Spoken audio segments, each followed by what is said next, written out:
అందరికీ ధన్యవాదాలండి. ఈ వీడియోని ఎవరైతే చూస్తున్నారో లైక్ చేయండి, సబ్స్క్రైబ్ చేయండి. మనకి ధనుర్మాసం ప్రారంభమైంది. ఈ పనులు చేస్తే మాత్రం జీవితం మొత్తం కష్టాల పాలవుతారు. ఈ మాసంలో పూజ ఎలా చేయాలి, పాటించవలసిన నియమాలు ఏంటో ఇప్పుడు చూద్దాము. మార్గశిర మాసం పౌర్ణమి తెల్లారి నుంచి ధనుర్మాసం అంటారు. సూర్యుడు ధనుసు రాశిలోకి ప్రవేశించినప్పుడు దీనిని ధనుర్మాసం అంటారు. ఈ నెల డిసెంబర్ 16 నుంచి మనకి ధనుర్మాసం ప్రారంభం అవుతుంది. ధను సంక్రాంతి సమయంలో శ్రీ మహావిష్ణువుకి ప్రత్యేక పూజలు చేస్తారు. అలాగే ధనుర్మాసంలో చేసే పూజలకి ప్రత్యేక పుణ్యఫలం లభిస్తుంది.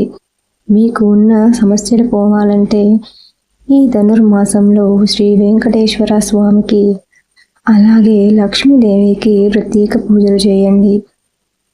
ఈ ధనుర్మాసం నెల రోజులు చాలా పవిత్రమైనది. ఇలా పూజలు చేస్తే మంచి ఫలితం వస్తుంది. ఈ మాసంలోనే గోదాదేవి మార్గళి వ్రతం పేరిట శ్రీ మహావిష్ణువుని పూజించి మోక్షం పొందింది. ధను సంక్రమణ కాలంలో నది స్నానాలు, పూజలు, వ్రతాలు చేయడం వల్ల మంచి ఫలితాలు వస్తాయని పురాణాలు చెబుతున్నాయి. మీకు ఎన్ని సమస్యలు ఉన్నా లక్ష్మీనారాయణని పూజించడం వలన మీకు మంచి ఫలితాలు వస్తాయి. ధనుర్మాసం ఎప్పటి నుండి ప్రారంభం అవుతుంది, చేయవలసిన పనులు ఏంటి, చేయకూడని పనులు ఏంటి, పూజా విధానం ఏంటి, ఎలాంటి నియమాలు పాటించాలి అనేది ఇప్పుడు తెలుసుకుందాము. ఈ సంవత్సరం 2024లో డిసెంబర్ 16 నుండి ధనుర్మాసం ప్రారంభం అవుతుంది. డిసెంబర్ 16 నుండి జనవరి 14 వరకు ఈ ధనుర్మాసం అనేది ఉంటుంది. హిందూ మత విశ్వాసాల ప్రకారం ధనుర్మాసం మతపరమైన ఆరాధన, తీర్థయాత్రలకు ఎంతో పవిత్రమైనది. ఈ సమయంలో సూర్యుడు దక్షిణాయనం చివరిలో, ఉత్తరాయణం ప్రారంభం సమీపంలో ఉంటాడు. ఈ కాలంలో చలి తీవ్రత మరింత పెరుగుతుంది. సూర్యుడు ధనుస్సు రాశిలోకి సంచారం చేసే సమయాన్ని ధను సంక్రాంతి అంటారు. ఈ ధనుర్మాసం నెల రోజులు కూడా అత్యంత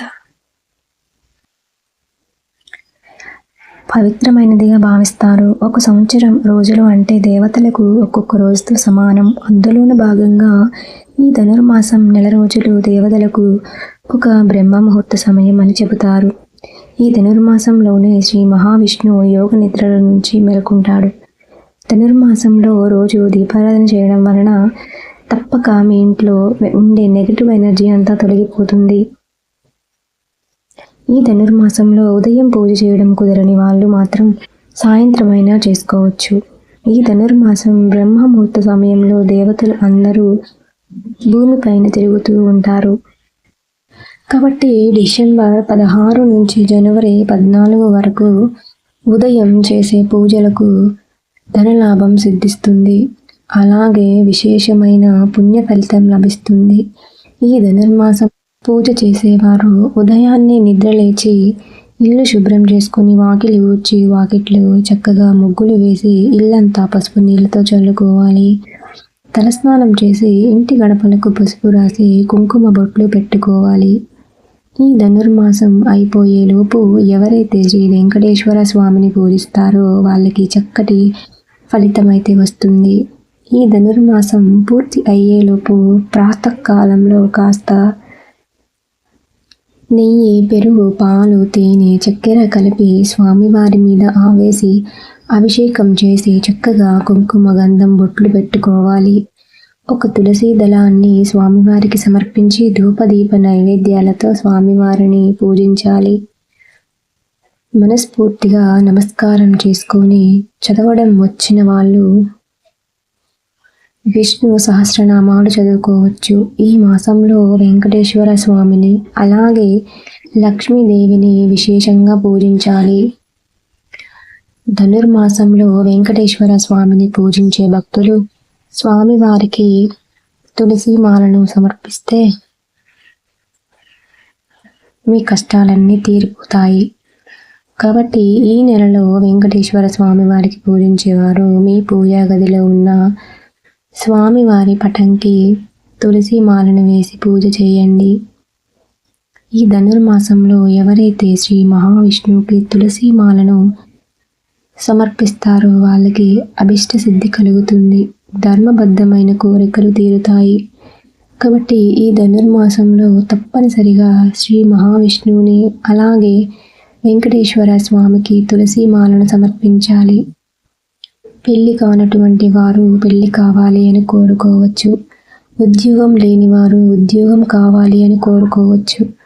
అలాగే ఇల్లు లేనటువంటి వారు ఇల్లు కావాలి అని కోరుకోవచ్చు. ఇటువంటి ధర్మబద్ధమైన కోరికలు ఆ శ్రీ మహావిష్ణువు తప్పక నెరవేరుస్తాడు. అలాగే శనివారాలు చాలా పవిత్రమైనవి కాబట్టి ప్రతి శనివారం పిండి దీపాలు వెలిగించి శ్రీ వెంకటేశ్వర స్వామిని పూజించాలి.